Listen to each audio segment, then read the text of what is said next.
नमस्ते दोस्तों, YouTube channel के मेरी कोशिश में आप सभी का स्वागत है। मैं सुधा आज फिर आपके लिए एक छोटी सी कहानी लेकर आई हूँ। अगर आपको पसंद आए तो लाइक करें और अच्छा लगे तो चैनल भी सब्सक्राइब करें।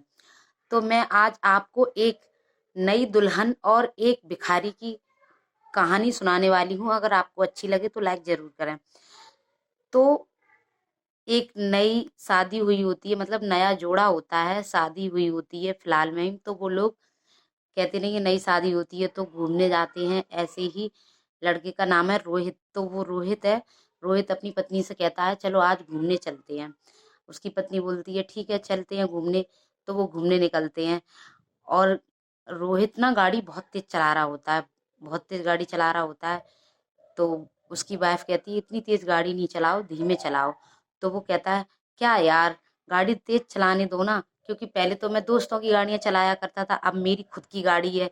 इसीलिए तो मैं हम लोगों ने आपके पापा से मतलब डिमांड रखी थी, ये डिमांड रखी थी कि गाड़ी चाहिए, ये सामान चाहिए, और गाड़ी मिल गई है। तो अब मैं बनान मतलब बहुत तेज चलाना बनता है मेरे लिए, मुझे चलाने दो, मुझे मेरा मन करे वैसे चलाने दो।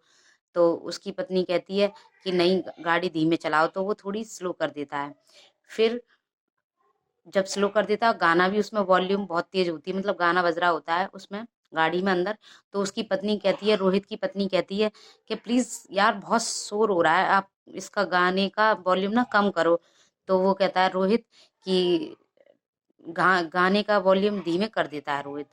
और जैसे ही वो कर रहा ही होता है, धीमे होने के बाद वो बात कर रहे होते हैं और गाड़ी इतनी तेज चला रहा होता है वो कि आगे एक आदमी उससे टकरा जाता है, यानी कि भिखारी एक गाड़ी से टकरा जाता है।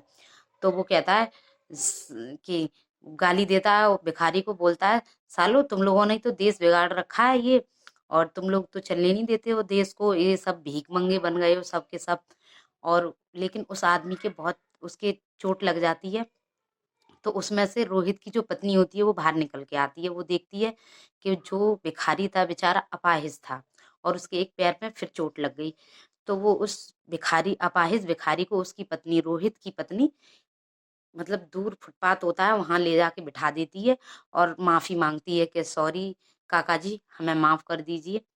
और 100 रुपए निकाल के उनको दे देती है, उस भिखारी को 100 रुपए निकाल के दे देती है और कहती है सॉरी काका जी, आप ये 100 रुपए रखिए और अपनी दवा ले लेना, और मैं आपसे, उनकी अपने हस्बैंड की तरफ से, अपने पति की तरफ से आपसे माफी मांगती हूँ।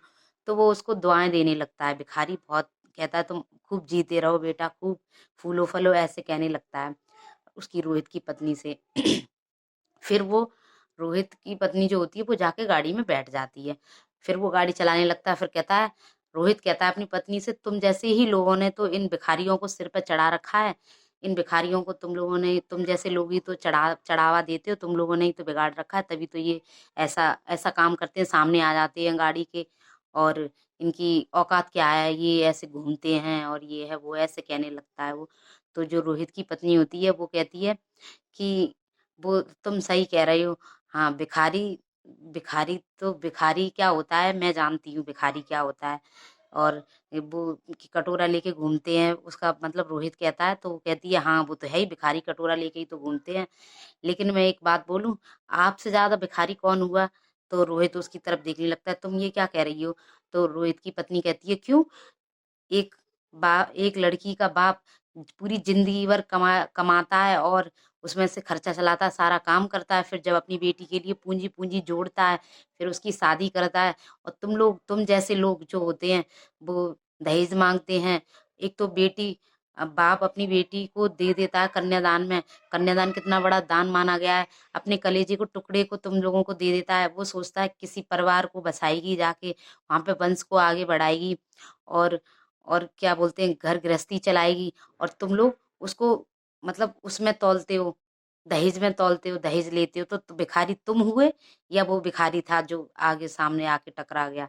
तुमको गाड़ी क्या मिल गई, तुम अपनी औकात से ज्यादा जाने लगे।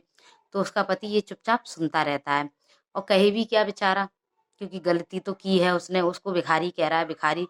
मैं बस मेरी मेरी इस कहानी के जरिए बस छोटी सी सीख यही है कि भिखारी तो यहाँ हर कोई है, दहेज लेने वाला तो सबसे ही बड़ा भिखारी है। और दहेज लेते हैं क्योंकि लड़की के लिए जब लड़का देखने जाते हैं तो लोग पहले पूछते हैं कि डिमांड क्या है, और लोग बताते हैं, पहले पूछते हैं तुम कितना खर्च कर दोगे, तो कहते नहीं है लड़की भी देता है एक बाप, और दहेज में पैसे भी देता है, तब जाके उस लड़की का जीवन यापन होता है। तो ये क्या है, ये सब क्या है? तो भिखारी कौन हुआ? वो भिखारी जो सड़क पे कम से कम भीख चल के भीख मांग रहा है अपने पेट भरने के लिए। तुम तो पेट भर सकते हो फिर भी भीख ले रहे हो। तो मेरी मेरी कहानी के ज़रिए मैं यही सीख देना चाह रही थी, यही कोशिश कर रही थी कि ये देखिए भगवान क्या लीला रचता है। तो वहाँ पे क्या हुआ, और वो उसको भिखारी कह रहा था लेकिन खुद भी था, जब गाड़ी ली दूसरे के बाप से तब जाके खुद उस पे इतनी मौज मस्ती कर रहा है। तो मेरी यही सीख है, और दहेज ना लें, इतना ना लें कि उस पर ना हो, फिर भी कहीं से ना कहीं से कोशिश करते हैं थोड़े बहुत में ही काम चला लो। तो मैं यही कहना चाहती हूँ। और उम, आपको ये कहानी पसंद आई हो तो लाइक ज़रूर करें। और आप सबको नमस्ते, थैंक यू, धन्यवाद।